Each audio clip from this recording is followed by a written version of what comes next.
The second model of the Zoids Zero collaboration and highlighting a relatively new model to that particular series. It is ZWZ01 Spino with a kit of Ghost, Power Rifle, Longshot, biped legs, and the leg ability of Mariner, which grants S rank to aquatic terrain in addition to the leg standard matches. Now, honestly, this guy is absolutely packing the heat and the danger, not just in looks, but also in his kit itself, despite using a mixed kit of both melee and shooting in this case. Ghost, we've seen it before, and it's always going to be a fantastic skill to make use of, but it has a base damage, ignores defense, and you get bonus damage relative to the percentage of your Metaforce charge filled. So naturally, at 100%, you'll be dealing the most damage possible, but it is also hard to forget and really leave alone not touching on its defense ignore, which grants even more bonus damage when attacking enemies that try to defend against it. Power Rifle is a very well-loved and very highly sought-after shooting skill when it comes to your conventional ones. In this case, Power Rifle is more or less like your standard rifle in this case, but instead it will get a times 1.5 damage bonus when attacking the enemy as long as the user's legs are intact. So this is very similar to, say, Shootport in this case, or even Meisai Moran, who is the more popular choice of the two.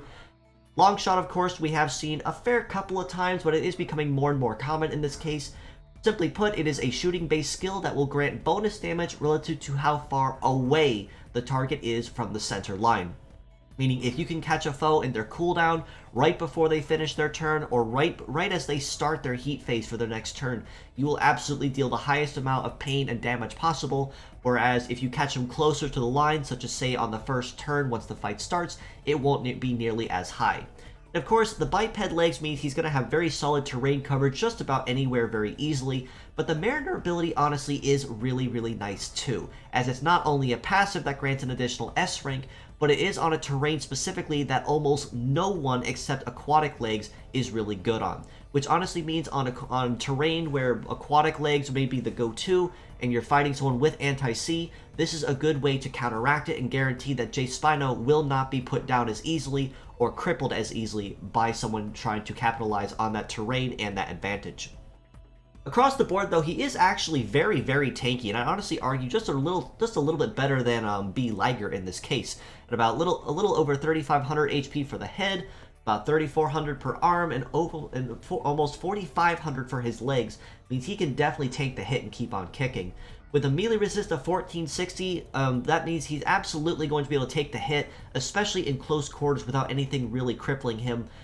With his shoot resist, I'd honestly argue is relatively similar to B. Liger in this case, as this means neither of the Zoids Zero models will be really good at handling combat from afar, but it still won't be enough to truly cripple them, as the stat is still good, but definitely not as good as it could be. A mobility of 843 honestly is really nice too, as it means the biped legs will not only get very solid coverage everywhere, but it also means you'll be able to keep a very solid speed. Evade of 1099 honestly is nice too. Relatively dodgy, again similar to B. Liger in this case, but definitely will have a pretty fair chance at dodging a decent chunk of the lower success attacks, or even ones that have a high chance of missing. His base power, as you'd naturally expect of attacks like Ghost, Power Rifle, and Longshot, is going to be definitely going to be higher tier in this case, not even touching on the bonus effects that they will get once he is officially on the field. As a pure set score, I honestly do have to rate Spino a very solid 7 out of 10 in this case. There really is no major drawback or disadvantage to using Spino as a pure set. The only major drawback in this case, however, is the fact that he is using 2 very powerful shooting skills and 1 very powerful melee skill, which means if you are going to use him, you do have to kind of decide on his metal which one you're going to capitalize on, because if you try to duel his metal at double 75, you're definitely going to be missing out on a lot of potential damage you could get from one or the other. In addition to this, Spino also is packing triple heavy among all his parts, and a heavy limit of 3 on his legs, meaning even though the legs are going to be very handy for anyone that is in need of all the heavy parts, this does honestly put Spino at a disadvantage because he is very susceptible to gravity attributed skills such as press, break, break hammer, and wide break, which will absolutely lay on the pain and really cause him to hurt, especially from incoming foes such as, say, God Emperor or Imagine Kaiser, which are long range and can capitalize on that particular weakness J Spino has to them.